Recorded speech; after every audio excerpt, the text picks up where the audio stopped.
Remember back when you were a kid? You would just do things. You never thought to yourself, what are the relative merits of learning baseball versus football? You just ran around the playground and played baseball and football. You built sand castles and played tag and asked silly questions and looked for bugs and dug up grass and pretended you were a sewer monster. Nobody told you to do it, you just did it. You were led merely by your curiosity and excitement. And the beautiful thing was, if you hated baseball, you just stopped playing it. There was no guilt involved. There was no arguing or debate. You either liked it or you didn't. The common complaint among a lot of these people is that they need to find their passion. I call bullshit. You already found your passion, you're just ignoring it. Seriously, you're awake 16 hours a day, what the hell do you do with your time? You're doing something, obviously. You're talking about something. There's some topic or activity or idea that dominates a significant amount of your free time, your conversations, your web browsing, and it dominates them without you consciously pursuing it or looking for it. It's right there in front of you, you're just avoiding it. For whatever reason, you're avoiding it. You're telling yourself, oh well, yeah, I love comic books but that doesn't count. You can't make money with comic books. Like seriously. Have you even tried? The problem is not a lack of passion for something. The problem is productivity. The problem is perception. The problem is acceptance. The problem is the, oh, well that's just not a realistic option, or, mom and dad would kill me if I tried to do that, they say I should be a doctor, or, that's crazy, you can't buy a BMW with the money you make doing that. The problem isn't passion. It's never passion. It's priorities. There's no such thing as some passionate activity that you will never get tired of, never get stressed over, never complain about. It doesn't exist. Again, that's just life. The issue here is, once again, expectations. If you think you're supposed to be working 70-hour work weeks, and sleeping in your office like Steve Jobs and loving every second of it, you've been watching too many shitty movies. If you think you're supposed to wake up every single day dancing out of your pajamas because you get to go to work, then you've been drinking the Kool-Aid. Life doesn't work like that. It's just unrealistic. There's a thing most of us need called balance. Your passion is right in front of you. I meet so many people asking about their passion. They don't need to find their passion. Their passion already found them. They're just ignoring it. They just refuses to believe it's viable. They are just afraid of giving it an honest try. It's like a nerdy kid walking onto a playground and saying, well, bugs are really cool, but NFL players make more money, so I should force myself to play football every day, asterisk. And then coming home and complaining that he doesn't like recess. Everybody likes recess. The problem is that he's arbitrarily choosing to limit himself based on some bullshitty ideas he got into his head about success and what he's supposed to do. Another question I get all the time is from people wanting advice on how to become a writer or otherwise. And my answer is the same, I have no fucking idea. As a kid, I would write short stories in my room for fun. As a teenager, I would write music reviews and essays about bands I loved and then show them to nobody. Once the internet came around, I spent hours upon hours on forums writing multi-page posts about inane topics, everything from guitar pickups to the causes of the Iraq War. I never considered writing as a potential career. I never even considered it a hobby or passion. To me, the things I wrote about were my passion: music, politics, philosophy.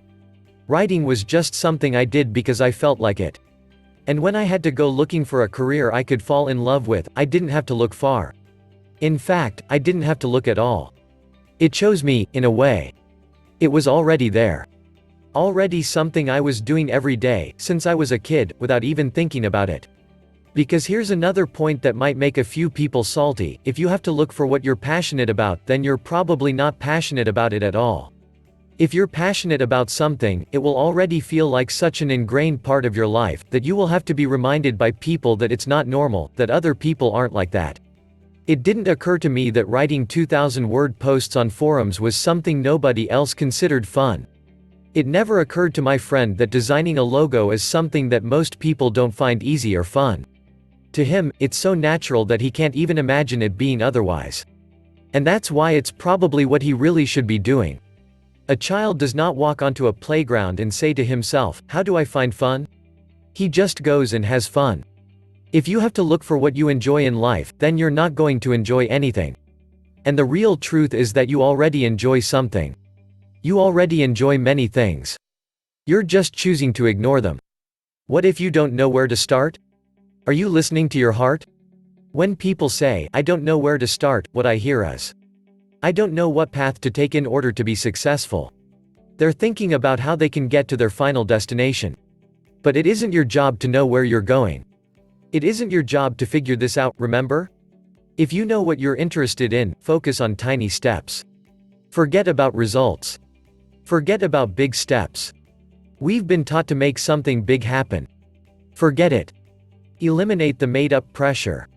Pressure and stress is a thought that we believe in. In reality, there's no rush. You cannot control outcomes. If you try, you'll end up exhausting yourself. We're taught that we should control, set goals, and strive. But in reality, doing that gets in the way of what we're trying to do. You don't have to know where you're going. You don't have to know where to start. You just have to start. Notice that it's not knowing that stops you, but the thought that you should know. It's a thought. You can take it seriously, or you can smile at it, and do your best. Let's have a look at some of the mistakes of finding and following your passion. Mistake 1: forgetting your wisdom. Finding your passion can feel like a hunt for something, but it's simply the act of looking within. In my work, I do my best to point you inward. To see that you already have an innate wisdom guiding you through life. You simply have to get out of the way, and allow it to help you. To get out of the way by not taking your thoughts too seriously. Thoughts will still come. They never stop. The key is that you don't have to think about your thoughts. You don't have to interpret life. You don't have to fix yourself. Let it be. Your job is to live life, not to control it. So a big mistake is to forget your wisdom. When you forget, you start looking to others for answers. You start thinking that you have to do something drastic to be happy. You know you're doing this because it feels confusing.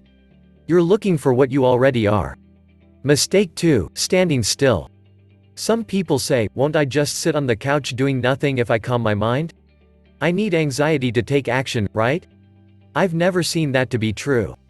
Sure, people who are anxious get stuff done, but is it sustainable?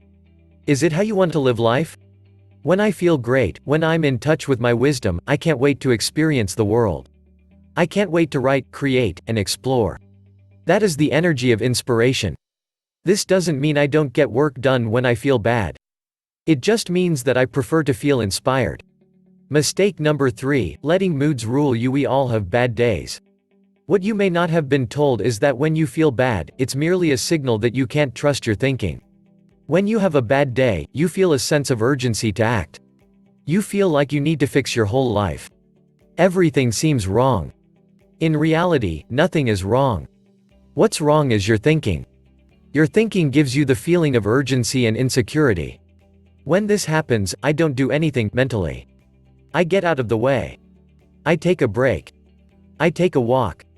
Whatever I feel like. Now, sometimes I have to get work done. When that happens, I'm aware that my low mood is skewing my thinking. That in itself helps me take action, because I don't take my thinking as personally. I'm less likely to overreact. Mistake number 4: being in a hurry. Being in a hurry is a symptom of entertaining insecure thoughts. Why would you be in a hurry if you already had everything you needed? We want to accomplish goals, and get somewhere, so we can feel something. But remember, our feelings come from our thinking. Not from the outside world. Accomplishing more won't make you feel something. Not in the long term. You have innate well-being within you, it's just hidden behind all of those thoughts. All of the shoulds, musts, and have tos. I've noticed that when I'm not in a hurry, I get more done. When I enjoy where I am, I'm happier. Now you might say, "Well, I'm not happy where I am, so my situation is different." But it's not. Your thinking is what gives you your current experience. That doesn't mean you suddenly love a job you don't like. It means you make the best of what you have. You do what you can. And you notice that you don't have to make it harder than it is. What I'm talking about is not a quick fix, but a different way of seeing the world. A more wholesome way of living. It may take time to sink in. You may notice changes right away. I'm just here to plant the seed. If you've been trying to find your passion or purpose, and you're stuck, stop looking. You don't have to find perfection, you just have to start tasting and enjoying life. It is through experimenting and trying things that your passion will reveal itself to you. You have the answers within you. It may not feel like you do, but they are there. You have insights just like anyone else. You've had moments where everything makes sense. Those are signs of you getting in touch with your inner wisdom. It's trying to figure things out that gets in the way of figuring things out. When you let go of control, things flow. You don't have to force results or answers. Let the answers come when they come.